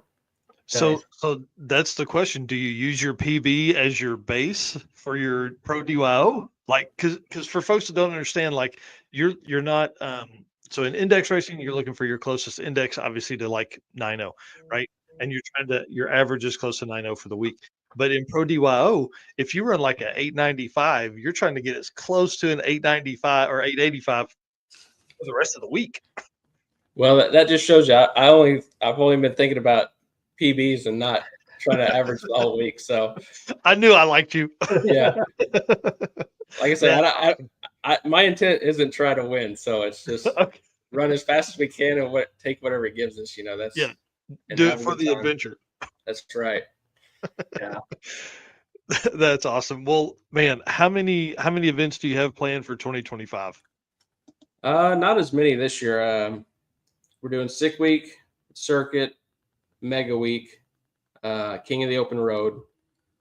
I'm gonna try to get into 6 Smokies. I think that'll be cool because we haven't done a whole lot of racing in that area. Mm-hmm. And then I'd like to try to go to just FL2K. I've always liked that race. Like to try to get into that. I've still got some vacation time to burn, so we'll try to figure out some more regional events that we can fill it up with. But that's kind of all I have on my calendar for now. Wow.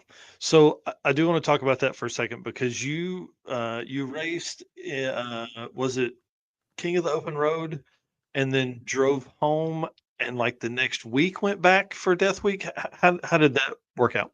Yeah, I think that's what it was. We drove out to Tucson for King of the Open Road, and it just being a regional 3-day event. Then we turned around and came home. And I can't remember if it was, I think we had 1 weekend home, and then we turned around and drove back to Arizona, Phoenix, Arizona, for the start of Death Week. Yeah. And then that was a 9-day event, and then headed home after that. So we put a lot of miles on the box on that month. Yeah, that's for sure. That's crazy. Man, that's so cool.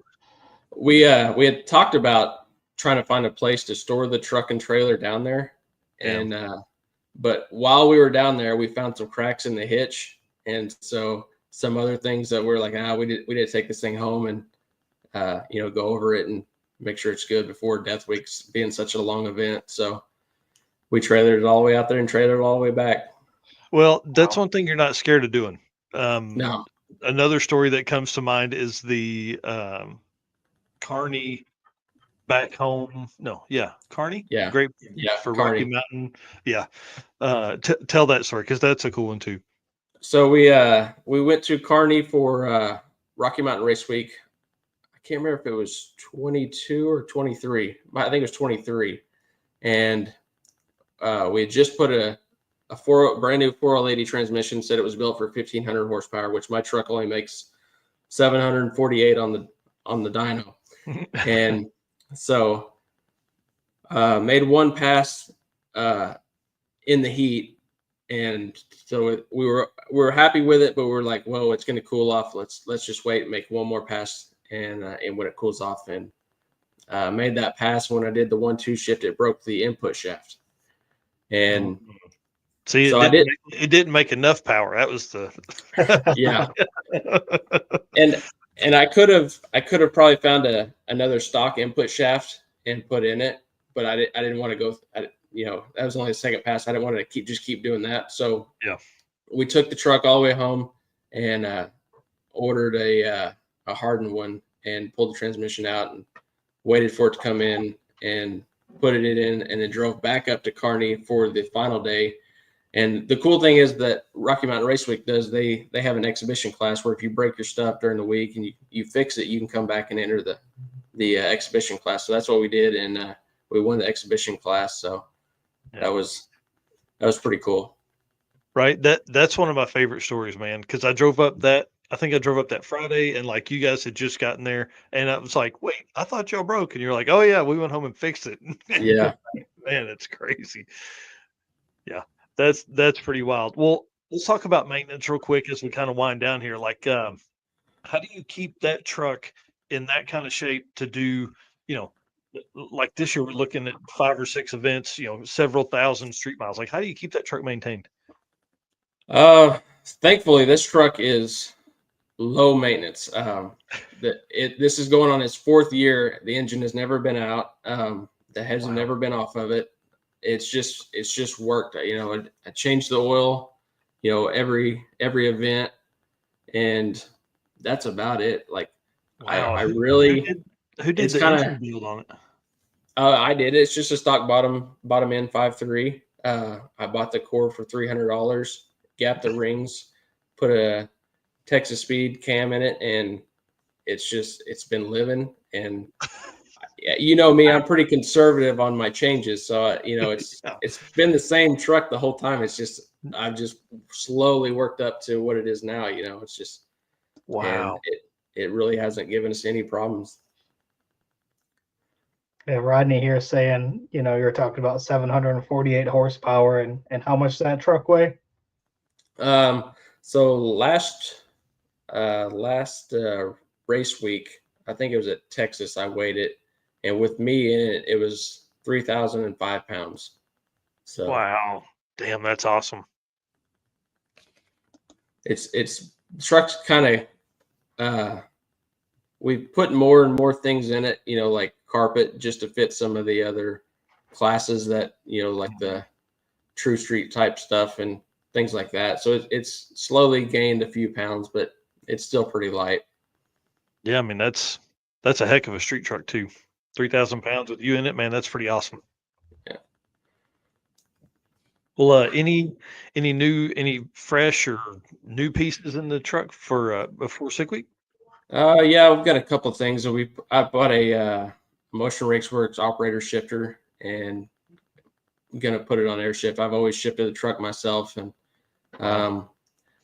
had a kind of incident at a 666 where I'm going down the track and I'm looking at my tachometer, and instead of looking down the track, to hit my shift point, and I drifted out of the groove. The truck got a little sideways, so it's like, yeah, it's time to put it on an air shifter, and that way I can just drive. And not worry about it. Yeah, that's pretty cool. Yeah. So I won't have to look at the tack anymore, and just it'll be a little bit more enjoyable, I guess. But that's kind of the main thing I've been working on now, is just getting that all installed, and then the fan, the engine fan, just recently quit working, so I'm gonna have to get that figured out before sick week. But other than that, it's all the same. So with it on air, will you run it with CO2? Yeah, I've got CO2 for my boost controller, so we just teed into it. And yeah, that's what I was going to ask, if those also run your boost control and stuff. That's cool. Yeah. What about prepping for your trailer? What kind of stuff do you make sure you got in your trailer as far as parts and pieces? It seems like every event we take more and more out of it, just because we realize we're carrying a bunch of stuff we don't need. But the main things, I like to keep just a starter and alternator, because if they quit, you're sitting unless somebody else has got one. I've just got a couple of spare plug wires. I've got a set of spark plugs, just a few exhaust manifold gaskets, turbo gaskets, just things like that. I thought about those. That's a good one. But there's our spares box is kind of it's pretty light. We've got a fuel cell. That's the main thing. We just carry an E85. We've got a 21-gallon fuel cell inside the trailer, and then a full toolbox of tools. But how big of a tank you said? 20 it's gallons? 21. Yeah.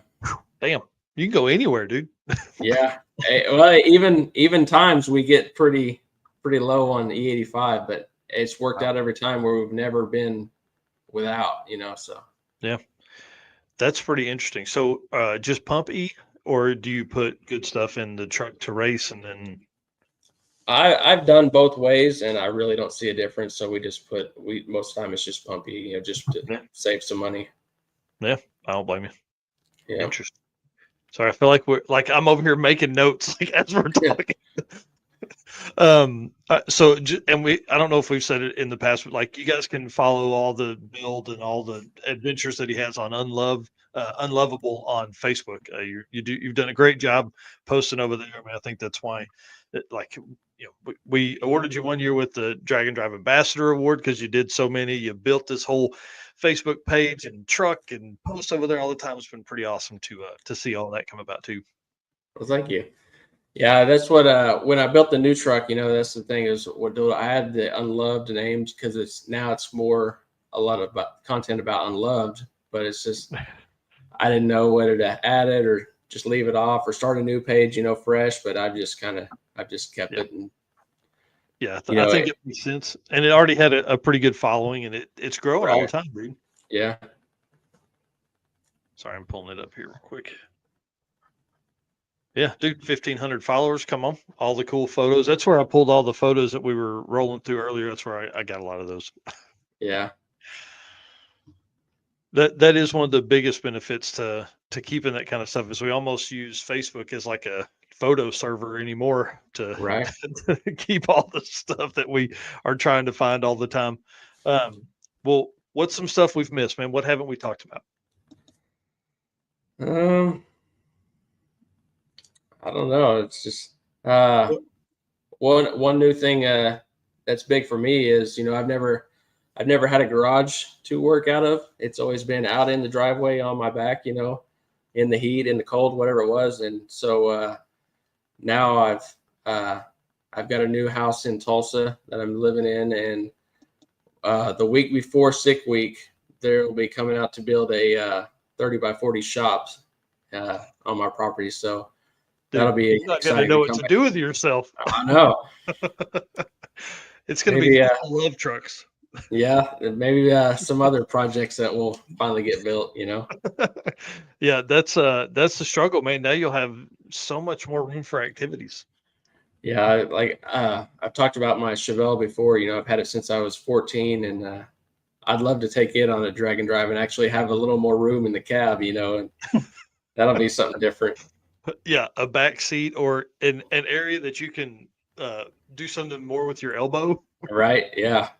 Yeah, because you're elbow to elbow in the truck. So I Oh, bet. yeah, that's tight, man. That's pretty cool. So Well, dude, we're gonna call that the unlovable garage then. mhm. I don't know. I hadn't even thought about a name for it. Can we get a housewarming party or a shop warming party though, man? Like, I'm in on that. I'll bring some. I don't have any tools that you probably don't already own, but I'll bring some beers. Well, the route normally goes within about a quarter mile of my place, so maybe we can Perfect. work that out. Let's do it. I'm in. I'm in. That's pretty cool.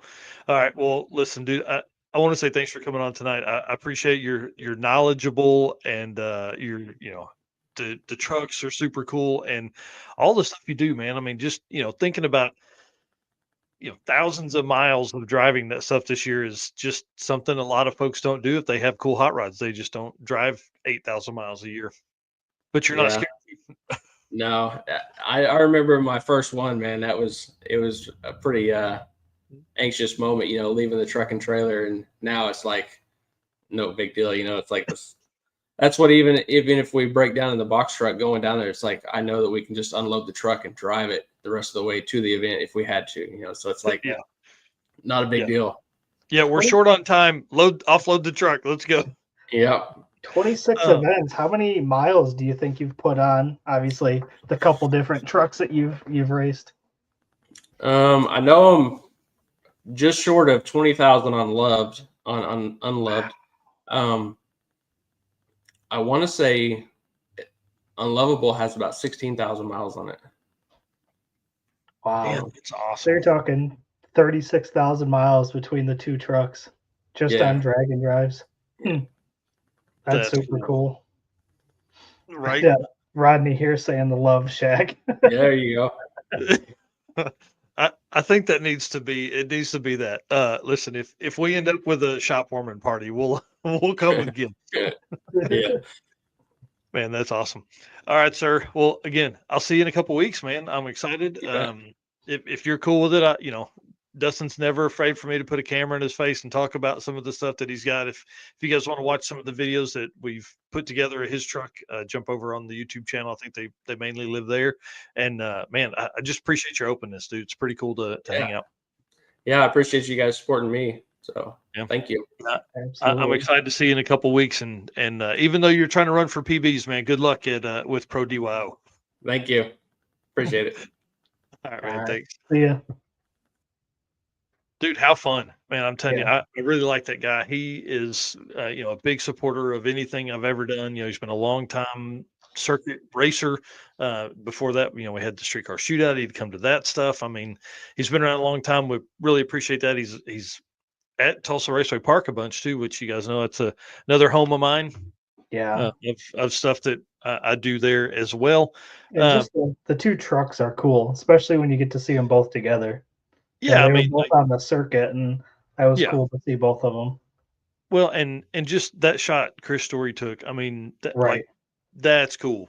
To have those kind of memories. I mean, his brother racing it, dad co-pilot, like that's pretty freaking awesome.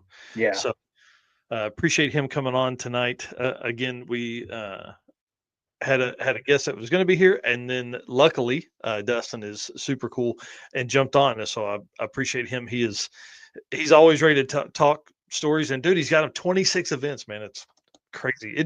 I think we need to just probably put him on a whole 2-hour podcast and just have him like go through the history. Because I mean, think about what he's seen. He talked about 2017 Drag Week. At that point there were literally Rocky Mountain Race Week and Drag Week. That was it.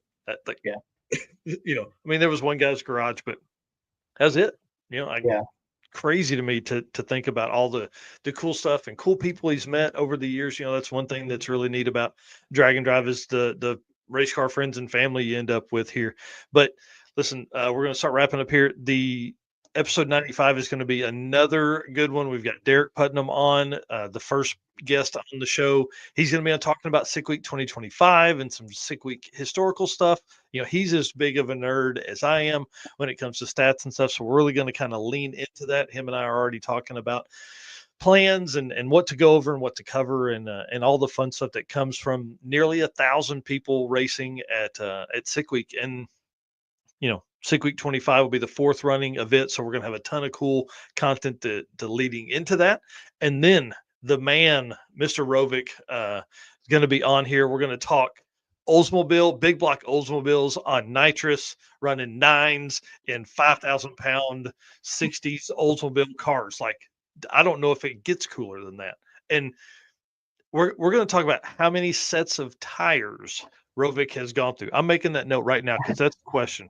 You literally took that. That was exactly what I was gonna say next. So glad we're Yeah. on the same page on that one. Because he's not scared to do a burnout. Not at No. No, I remember on Sixth Summer, and he was like, "Yeah, I'll just gonna do a little one. I don't want to tear up these tires." And he goes out there and lays down this huge Yeah. burnout, and I was like, "Little, huh?" Well, there was one night he was at some event or at some drag and drive, and then like completely demolished a set of tires. Like I think even popped one and had to like use someone's spare or someone's front runner. That's right, someone's front runner from their trailer to get over to get to a tire shop the next morning. So bring it on! I can't wait. He's in here making comments, man. I can't wait to hang out with him. He's one of the busiest guys, and he is going to be super busy. Hopefully this weekend, dynoing the new engine for the car. It's at Bill Trotter's place. Man, it's going to be a wild setup. NHRA stopped Bloomberg saying we need a live burnout on the show. His car's not running, man. It's not running. He said, "What's a burnout?" Yeah. Don't be a burnout, do a burnout. That's what he says all the time. So, all right, Eric, lead us out, and we'll talk to Dustyn Caudle backstage for another 30 minutes. All right. Well, again, thank you guys for another great show. All of you guys are race car friends for tuning in. Again, you guys keep us going each week, writing notes, preparing for the shows, articles, photos, all that great stuff. You guys are what keep us going. And of course, our sponsors. We can't do this without all of those guys. Summit Racing, Molly Motorsports, Driven Racing Oil, Car Chains 3D, WAF Racing, Performabuilt Transmissions, J-Wire Solutions, Howard's Cam, Sweet Patina, PowerTube TV, and Racing Junk. Thank you, everybody, and we will see you on the next episode. Awesome. Well, hey, real quick, Rovic said it's Chris from WAF Racing's Front Tires, and then also Rich Guido, Front Tires during Death Week. Nice. Yeah. Oh, man, it's going to be awesome. All right, guys. Thanks a bunch. See you soon. See ya.